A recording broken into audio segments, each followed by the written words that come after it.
Quando a gente quer mudança, quando a gente quer que a nossa vida muda, que a gente quer que a nossa vida ela passe por uma mudança, a primeira coisa que a gente tem que fazer é mudar a nossa forma de pensar. Sim ou não, pessoal?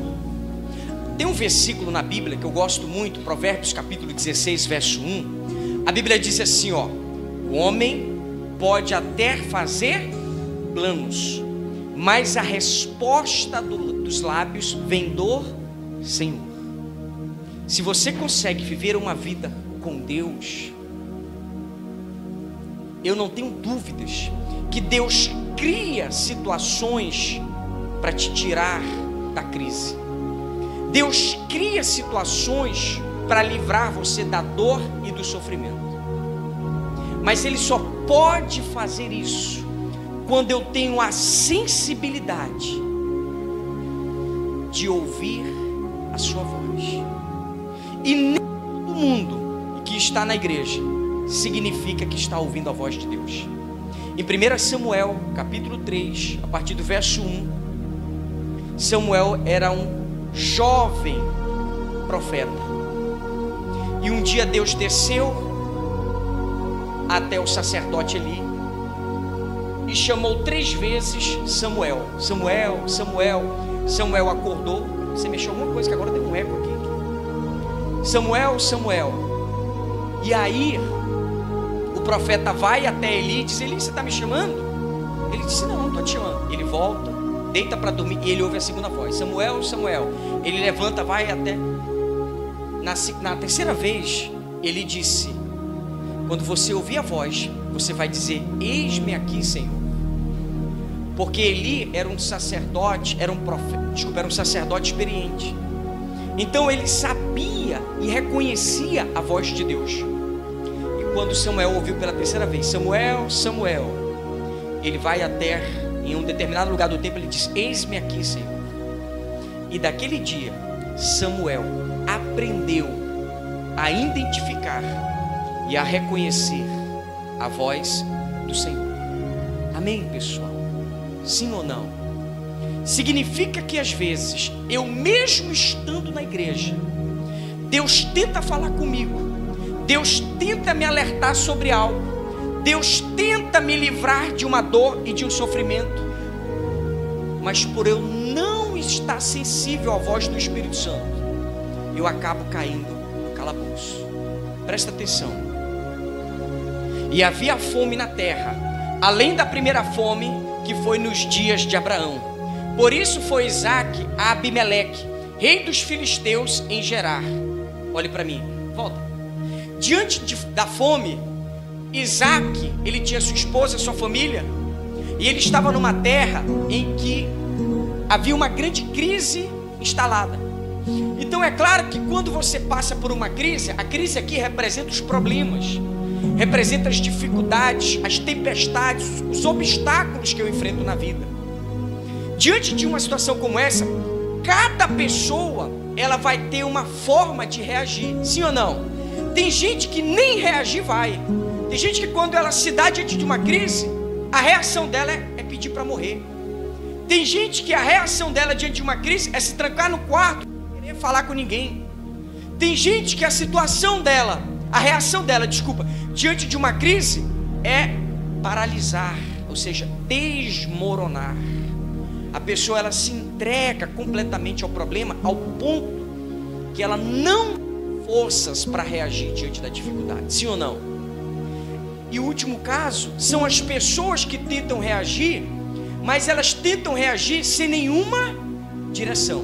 Me escute, todas as vezes que você pede a ajuda de Deus, não vai descer do céu e vai solucionar o teu problema. Deus não vai enviar um exército para resolver o teu problema.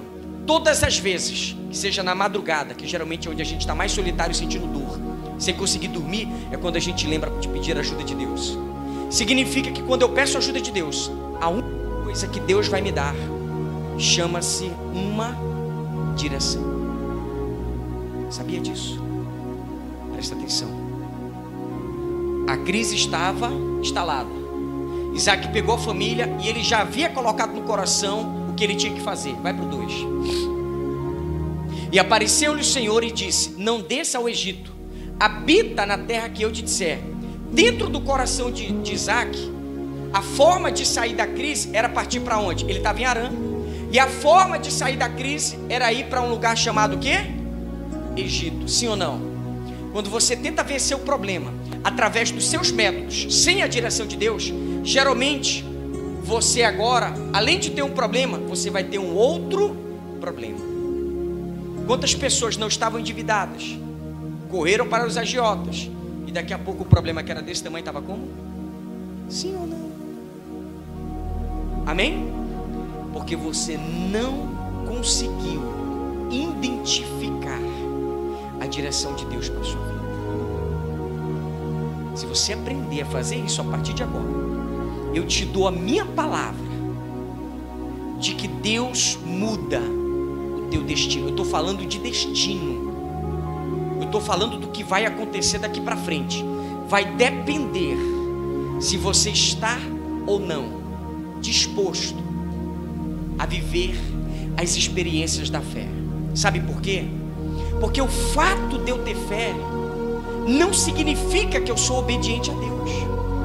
A fé é uma coisa, a obediência é outra coisa completamente diferente. Por exemplo, escute, Adão e Eva, eles estavam num lugar chamado Éden, sim ou não? E o fato deles estarem no Éden, a Bíblia diz que todos os dias eles se relacionavam com Deus. Se eles estavam se relacionando com Deus, eu posso deduzir que eles tinham fé, sim ou não? Sim. Quando eu me relaciono com Deus, eu tenho fé? Sim. Agora tem um detalhe. Deus um dia chamou Adão e Eva e disse assim: olha, tudo está disponível para vocês. Adão, quer colocar o nome dos animais? Coloca. Adão deve ter olhado para a cobra, deve ter pensado: vou botar elefante. Não, mas não combina com elefante, vai ser cobra. E ele colocou o nome dos animais. Havia mantimentos para que eles, na verdade, pudessem se alimentar e não morrer de fome. Ou seja, era tudo tão perfeito, não faltava nada. Mas a única coisa que Deus disse: ó, daquele fruto você não come. Mesmo estando debaixo da fé, eles não estavam debaixo da obediência. Entendeu? Sim ou não? Porque às vezes eu posso cometer o erro de fazer a minha vontade acima da vontade de Deus. E muitas vezes quando o pai e a mãe estão dizendo: olha, esse menino não é para você. Eu não estou dizendo que é regra, mas geralmente pai e mãe, por ter mais experiência, não dá o tiro errado. Sim ou não? Aí a menina vai lá, achando que já é dona do próprio nariz, e quer viver uma fantasia, e daqui a pouco ela está como? Frustrada, decepcionada, porque não quis o quê? Obedecer. E olhe lá, quando já não tem filho pelo meio, e etc, etc. Sim ou não? Amém? Por isso que para minha fé mudar a minha vida, eu preciso estar disposto a obedecer a direção que vem de Deus. É por isso que muitos fraquejam na fé, porque não conseguem. Porque quando eu falo de obedecer, significa que você vai ter que se sacrificar, abrir mão das suas vontades. Às vezes tem gente que vem pedir direção para Deus: eu vou orar para ver o que é que Deus fala. Mas no fundo ela já tomou a decisão. Eu lembro de um casal, há muitos anos atrás, que nós conhecemos, e a situação deles estava muito difícil aqui em Cametá. Muito difícil mesmo. E eles estavam recém-casados, tentando levantar a vida deles, construindo a vida deles. Já tinha vindo um bebê. E eles, numa situação meio que desesperadora, tomaram, parece que o irmão dela, o parente dela, morava numa cidade chamada Manaus. E ele falou: vem para cá, aqui tem muita porta de trabalho, aqui tem muita porta de emprego, vem para cá. E eu lembro que eles estavam muito firmes na obra conosco. Ele era até obreiro junto comigo. Na época eu era obreiro, não era nem pastor. Quem conhece a profeta Lúcia aqui? Levanta a mão. Amém? E eles chegaram até a nossa liderança com a profeta e disseram assim: ora pela gente, dá uma direção para a gente. O que a gente faz? A gente vai ou a gente fica? E eu lembro da palavra que Deus mandou para ele. Deus mandou a palavra de Jonas para ele. Eu nunca esqueço disso. Só que nós não sabíamos. Deus não queria que eles fossem. Por isso que Deus falou que mandou a história de Jonas. Por quê? Porque Deus não queria. Porque a ida deles para lá é como se eles estivessem fugindo dos planos de Deus aqui. E eu lembro que eles foram, venderam tudo. Eles tinham um pequeno empreendimento aqui. Se eles fizerem tudo, 6 meses eles ficaram em Manaus. Saíram daqui com 1001 promessas de trabalho e de emprego. Sabe o que aconteceu depois de 6 meses? Os parentes que estavam aqui tiveram que mandar o dinheiro até para eles poderem voltar, porque eles não tinham dinheiro nem para passagem de volta. Por isso que é perigoso você querer viver pela fé e não ter condições de obedecer a direção que Deus vai te dar. Porque muitas vezes a direção que Deus vai te dar, ela pode parecer a direção mais absurda do mundo. E as pessoas que estão ao teu redor, geralmente elas não estão vivendo a mesma espiritualidade sua, elas não estão no mesmo nível de fé seu, e elas acham a coisa mais esdrúxula do mundo, a coisa mais esquisita do mundo. Elas falam, não, mas isso é loucura. Você acha que quando eu vim para Cametá, em 2010, com a pastora Shirley, você acha que a minha família não tentou impedir de todos os jeitos? Vai, não precisa, aqui a gente te ajuda. A minha mãe faltou morrer para me dar um terreno do lado da casa dela. Ela falou, meu filho, eu faço até a laje para você, o resto você vai aqui, e etc, etc. 2012, eu lembro que eu nem sabia. Alguém me ligou lá da minha cidade e falou assim, ó, tu já viu que teu nome foi chamado aqui para um concurso lá em, como é que é o nome da cidade? São Miguel. Eu tinha feito, nem lembrava desse concurso. E eu lembro que eu fui com o pastor Márcio, falei, pastor, você sabe o que aconteceu? Eu acabei de saber que eu passei no concurso, estão me chamando e não sei o que é que eu faço, o que é que eu faço? E eu lembro que ele me instruiu, ele falou, olha, você hoje está muito bem estabilizado aqui, sua vida espiritual melhorou, vocês têm paz aqui. E eu decidi obedecer, tanto que eu não falei disso para os meus pais, porque eu sabia que eles poderiam influenciar na minha decisão. Só quem precisava saber era Deus, e no máximo a minha liderança, porque eles estavam andando no mesmo nível de fé. O que você acha quando a minha mãe souber? Minha mãe foi descobrir muito tempo, acho que 8 meses depois. Ela disse, bonitinho, né? Não quis vir. E se eu tivesse tomado aquela decisão sem a de Deus, provavelmente eu estaria frustrado. Hoje eu me realizo e me completo ministrando nesse altar, porque os planos de Deus, os chamados de Deus eram muito maiores para a minha vida. E muitas vezes o inimigo, ele é capaz de te dar opções fáceis, de bandeja para você.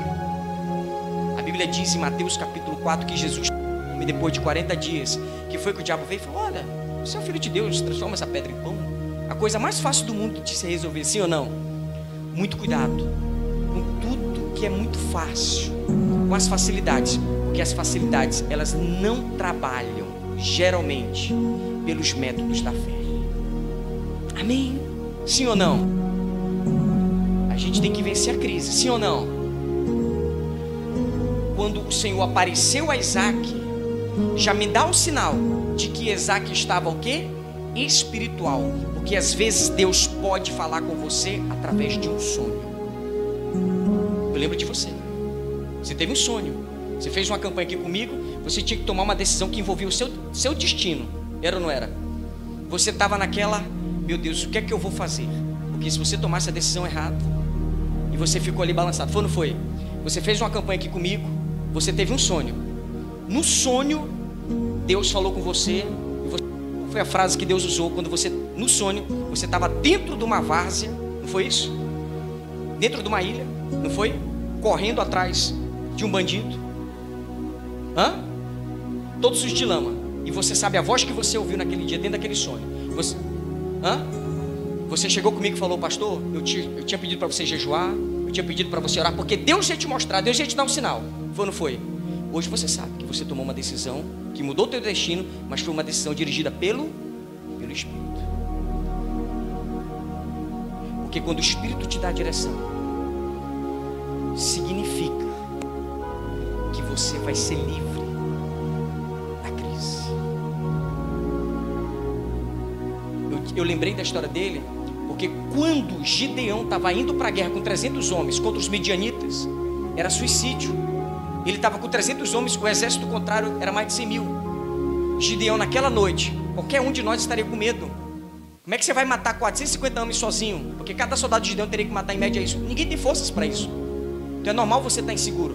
Mas naquele dia, Gideão fez o quê? Pediu 3 sinais para Deus. E Deus deu os sinais. Porque ele estava se submetendo a ouvir a voz de pai e mãe, de amigos, se submetendo a ouvir primeiro a voz de Deus. E tem gente que deixa para colocar Deus, ó, lá no fundo da gaveta. É a última opção, pastor. Eu já tentei aqui, eu já fui ali, eu já falei com fulano, eu já falei com pai e mãe, eu já falei com todo mundo, só não falei com Deus. Sim ou não? Presta atenção. Versículo 3. Peregrina nesta terra, e serei contigo e te abençoarei, porque a ti e a tua descendência darei todas essas terras, e confirmarei o juramento que tenho jurado a Abraão teu pai. Sabe por que Isaac, ele estava no centro da vontade de Deus? O pai dele já tinha sido obediente a Deus, e Deus fala para Isaac a promessa que ele havia feito ao pai. Quer ver? E multiplicarei a tua descendência. Essa promessa foi feita ao pai dele. Olhe para mim. Muitas vezes, as situações que você está enfrentando hoje, você não sabe, você não tinha discernimento para isso, você não tinha visão espiritual para isso, mas muitas vezes o problema que você está enfrentando hoje é um problema chamado maldição hereditária. Foram problemas que passaram de avô, de bisavô para avô, de avô para pai, de pai para você. E muitas vezes vão não saiu a palavra, perpetuar até os netos. Olhe para mim. Você já viu que geralmente quando tem histórico de depressão numa família, você vê que 3, 4 daquela família são afetados por depressão, sim ou não? Eu identifiquei, estava falando hoje aqui na oração de 1 hora, eu identifiquei na minha vida, no ano de 2011, eu quase me separei com a pastora Sheila, quase, não tinha mais nem um fio de cabelo, mas eu consegui identificar. Quando eu estava um dia pensando, analisando o nosso caso, eu tive uma visão. Quando eu falo uma visão, é um pensamento, um discernimento espiritual. O filho da minha mãe são 5 irmãos. Dos 5, 4 praticamente passaram por processo de divórcio. Eu olhei para a família do meu pai, a maioria se divorciaram. Eu olhei para a família dela, da mãe dela, a maioria divorciada. Eu falei, essa maldição vai chegar na minha vida. 2011. Por que eu estou dizendo isso? Porque Abraão, ele só estava recebendo as bênçãos do... Desculpa, Isaac. Porque o pai dele havia cumprido a obediência à promessa de Deus. E a gente, quando é pai e mãe, e quando a gente tem um histórico familiar, significa que a minha descendência pode falar muito do que eu estou vivendo e passando hoje. Sim ou não? E eu lembro que em 2011 nós fizemos um voto. A partir de hoje, nós não tocamos mais na palavra divórcio. Às vezes eu tenho a vontade. Filha, por favor. Mas quando eu lembro, eu fiz um voto. Eu tenho que cumprir. Porque eu tive que agir imediatamente pelo Espírito para fechar uma brecha de maldição. Tem gente que é financeiro. A pessoa nasceu na miséria e vai morrer aonde? Trabalhou a vida inteira, de sol a sol, de 6 da manhã a 10 da noite, só enriquecer os outros. Ela fala, não sei o que tem errado comigo. Aí não tem gente que fala assim, rapaz, mas fulano tem a mão de ouro, parece. Aonde o fulano põe a mão, fulano arrebenta, sim ou não? Muitas vezes tem a ver com a promessa que está sobre a sua cabeça. Tem o ponto certo. Tem ou não tem? Se passar do ponto, significa o quê? Queimou, não presta mais. Sim ou não? Tem gente que Deus falou com ela, mas ela não estava no ponto certo, ou seja, ela não estava com as pessoas certas, ela não estava em obediência, e o ponto certo que passou. E o problema que era para ser resolvido por aquela direção que Deus estava dando para ela, agora está quase se tornando um problema o quê? Irreversível. Porque ela perdeu o ponto de ouvir a voz de Deus. E guardou o meu mandato, os meus preceitos, os meus estatutos e as minhas leis. Assim habitou Isaac em Gerar. Qual eram os planos de Isaac? Era o quê? Sair de Gerar e ir para onde? Para o Egito. Ele estava tentando fugir do quê? Da crise. Deus vem até ele, ele ouve a voz, Deus relembra a promessa. E Isaac não estava tendo fome aqui? Sim ou não? Estava ou não estava? Mas qual foi a direção de Deus para ele? Fica na terra que eu estou te mostrando. Você vai ficar em Gerar. Aqui entra o segundo passo. Você pode ter fé, você pode ouvir a voz de Deus, mas o terceiro ponto não significa que você está disposto a obedecer. Porque muitas vezes os meus olhos, eles estão presos ao quê? Às circunstâncias. Significa que os meus olhos, eles não estão girando com os olhos da fé. Porque os olhos da fé já me fazem ver o que vai acontecer após a crise. Os olhos da fé já me levam para uma outra dimensão, porque eu estou tão forte por meio da fé, que os problemas podem vir quente, que eu estou o quê? Fervendo. Nada me paralisa, nada me desestrutura, nenhuma palavra muda o meu destino, a não ser a palavra de Deus. Você quer saber qual foi o resultado? Para a gente finalizar, de você sair daqui hoje pronto, e eu te dou a minha palavra, de que vale a pena a gente obedecer essa palavra. Você vai ver o que aconteceu. Coloca no versículo 12. Olha o que aconteceu no versículo 12. E semeou Isaac naquela mesma terra, e colheu naquele mesmo ano, sem medidas, porque o Senhor, Você pode mudar de cidade, você pode mudar de família, você pode mudar de marido, você pode mudar de esposa, você pode mudar de roupa, você pode mudar de trabalho, você pode mudar de tudo. Mas se o Senhor não estiver com você, você nunca será o quê? Abençoado. Sim ou não? A palavra abençoado significa feliz, bem-sucedido. Por isso que tem gente, né, que se frustra todos os dias, porque a bênção do Senhor não está sobre ela. Pastor, o que é que traz felicidade? Você sabe o que é que traz felicidade? Já parou para pensar? Pensa comigo. Tem gente que vai dizer que é o quê? Fala, gente, tem medo não, fala. Tem gente que acha que vai trazer felicidade, o que é? Tem gente que tem medo até de falar, que acha que tem medo até de enriquecer, porque acha que dinheiro traz felicidade, pessoal. Então me dá o seu dinheiro. Quem fez assim, me dá, que eu quero. De verdade.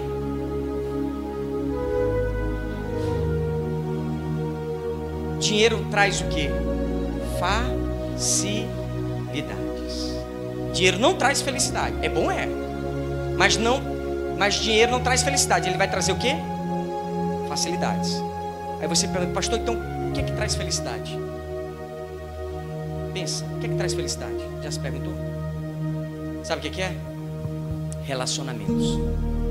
Por isso que quando você está bem em casa, você já chega assim no trabalho, ó. Namorou ontem à noite, hein? Sim ou não?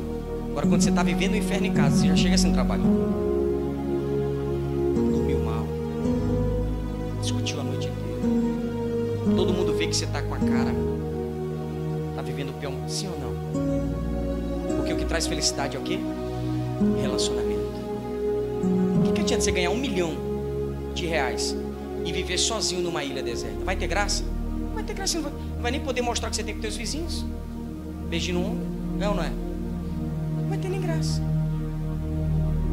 Agora às vezes você compra, você faz uma coleta, 20 meu, 20 seu, 80, 2 picanhas aqui, vamos lá para casa, vamos assar. Meu amigo, você acha graça, você ri, tomando um suco de maracujá bem gelado, sim ou não? Depois cada um vai para sua casa, chega em casa, pega a esposa, vira ela de cabeça para baixo.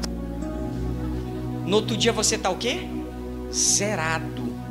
Porque com R$80, meu filho, e não precisa de álcool não, viu? Tem gente que acha que é só se tiver o mel. Porque o que traz felicidade é se você tem bons relacionamentos. São pessoas que estão ao seu redor. E a maior pessoa que você pode se relacionar para ter felicidade começa pela presença do Espírito Santo. Por isso que Isaac se livrou da crise, porque Isaac tinha relacionamento com o Espírito de Deus. E semeou Isaac naquela mesma terra e colheu naquele mesmo ano, sem medidas, porque o Senhor o abençoava. Versículo 13. Olha o que Deus fez. E engrandeceu-se o homem, e ia o quê? Enriquecendo-se, até que se tornou muito poderoso. 14. E tinha possessão de ovelhas e possessão de vacas e muita gente de serviço, de maneira que os filisteus o invejavam. Mas já é um outro problema. Deus o abençoou, o prosperou e o enriqueceu, sim ou não? Quando eu falo sobre isso, significa que Deus o livrou do problema. Por duas coisas: ele teve fé e teve a coragem de obedecer. Você pode ter fé, mas pode desobedecer. E por isso muitas vezes os planos de Deus não vão se cumprir, e você nunca será uma pessoa completa, realizada. Agora, quando você consegue juntar a fé com a obediência, meu filho, minha filha, eu falo até de olho fechado, pode seguir em frente, porque só vem coisa boa pela frente. Amém, pessoal? Sim ou não? Diga graças a Deus e dê um aplauso bem forte ao nosso Deus. Fica de gentileza.